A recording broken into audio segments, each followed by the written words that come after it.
हरे कृष्णा। मेवाड़ के राज पुरोहित जी के साथ राठौड़ों के राज पुरोहित, मेवाड़ के प्रथम श्रेणी के 2 उमराव, जयमल जी के 2 पुत्र हरि सिंह और रामदास और कई राठौड़ राणावत राजपूत सरदार एक दिन ये सभी लोग मीराबाई के निवास स्थान पर पूछते पूछते पहुंच गए। राज पुरोहित जी से चित्तौड़ का हाल सुन मीरा को पीड़ा हुई। चित्तौड़ का हाल सुनाने के पश्चात राज पुरोहित जी ने मीरा से निवेदन किया कि अन्नदाता, कृपा करके वापस पधार जाएं। यह बूढ़ा ब्राह्मण आज अपनी यजमान वधू से मेवाड़ की रक्षा की भीख मांगता है। उन्होंने सिर से साफा उतारकर भूमि पर रख दिया और कहा, हम सब अनाथ हो गए हैं, हमें पुनः सनाथ करो।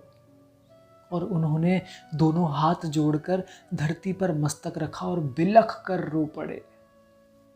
और मीरा ने उदास दुखित स्वर में कहा, पुरोहित जी महाराज, मनुष्य केवल अपने कर्मों का फल पाता है।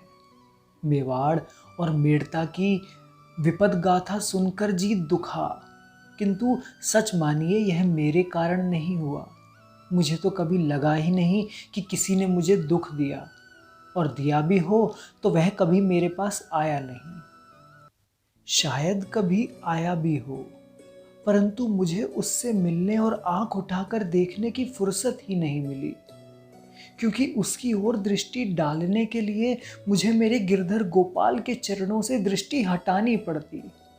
यह मुझे गवारा नहीं था। तब वह दुख आया कैसे, किसके द्वारा आया, यह सब मुझे कैसे मालूम होता। यह संपूर्ण दृश्य जगत मेरे प्रभु का स्वरूप है। तब मेरे रुष्ट और तुष्ट होने का प्रश्न ही कैसे उठ सकता है। तथा मेरे प्रति किसी से कोई अपराध हुआ है और इसी कारण विपत्ति आई है, यह वहम आप दोनों ही ओर के महानुभाव अपने अपने मन से निकाल दें। अब रही बात मेरे लौटने की, कभी आप लोगों ने अपनी ससुराल में सुखपूर्वक रहती हुई बहन बेटी को कहा कि अब तुम पीहर आ जाओ तो हम सुखी हो जाएं। अब यहाँ इस भूमि में आकर क्या लौटना होता है भाई।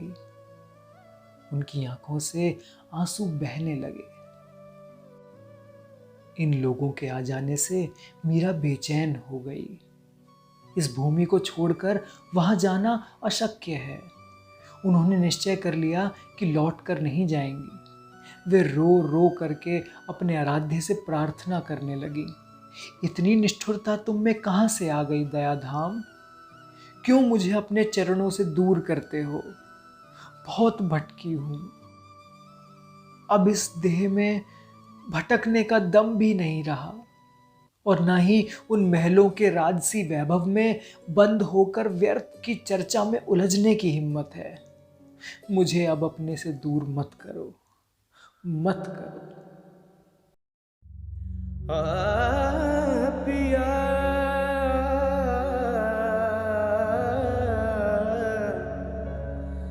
इन नैनन में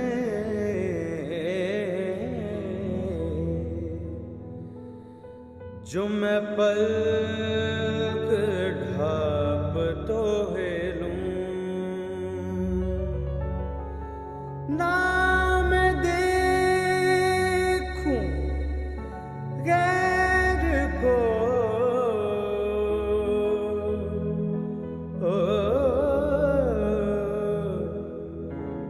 न मैं तो है देखण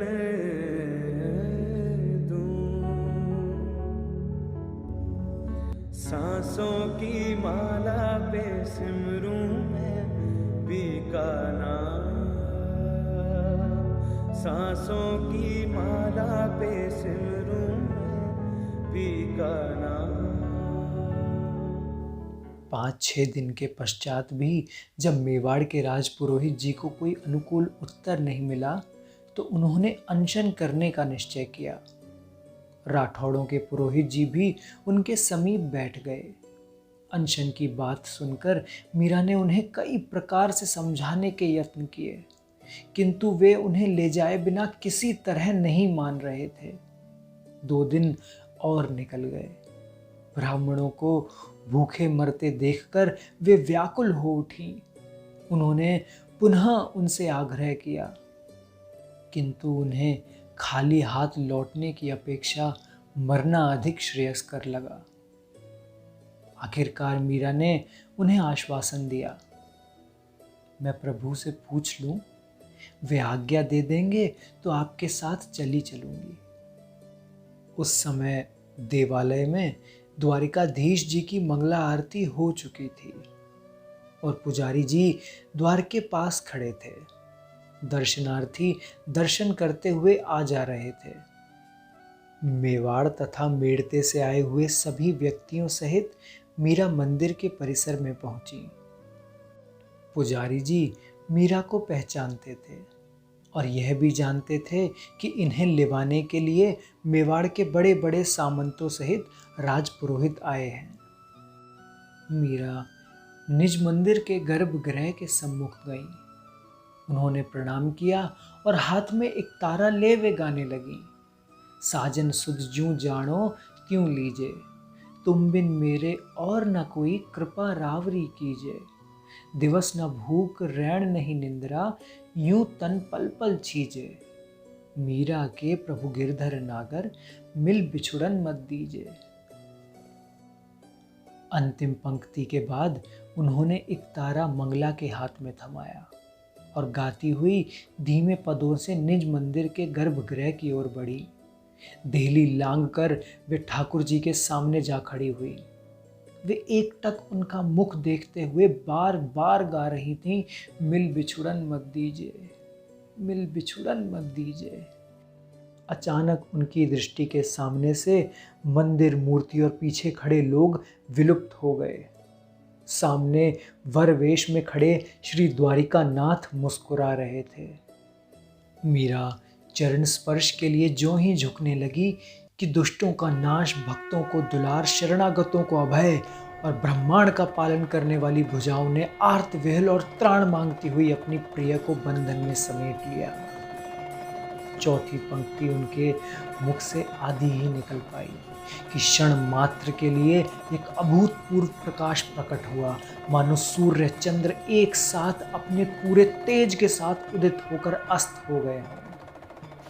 इस प्रकाश में प्रेम दीवानी मीरा समा गई।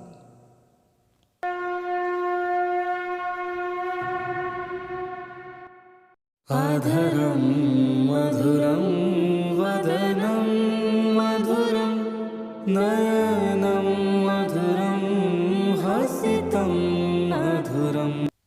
उसी समय मंदिर के सारे घंटे, घड़ियाल और शंख अपने आप जोर जोर से एक साथ बज उठे। कई क्षण तक तो लोग विमूढ़ से रहे। किसी की समझ में नहीं आया कि क्या हुआ, ये हुआ क्या।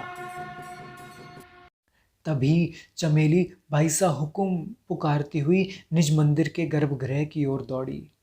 पुजारी जी ने सचेत होकर हाथ के संकेत से उसे रोका और स्वयं गर्भगृह में गए।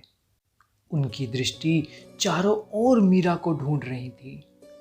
अचानक प्रभु के पार्श्वर में लटकता हुआ भगवा वस्त्र खंड दिखाई दिया। लपक कर उन्होंने उसे हाथ में लिया। वह मीरा की ओढ़नी का छोर था। ओढ़नी का छोर तो दिखलाई दिया, परंतु मीरा जी गर्भगृह में कहीं नहीं दिखी। उनके संकेत का अर्थ समझकर मेवाड़ और मेड़ते के ही नहीं, वहां उपस्थित सभी जन आश्चर्य विमूढ़ हो गए। यह कैसे संभव है? अभी हमारे सामने उन्होंने गाते गाते गर्भगृह में प्रवेश किया है, भीतर नहीं है तो फिर वे कहाँ हैं? मैं भी तो आप सभी के साथ बाहर ही था बाप जी, पुजारी ने कहा। मैं कैसे बताऊं कि वो कहाँ गई? अगर आप समझना चाहो तो समझ लो कि वो प्रभु में ही समा गई, प्रभु के श्री विग्रह में सदैव के लिए विलीन हो गई। रंग में तेरे रंग गई गिरधर, छूट गया जग सारा।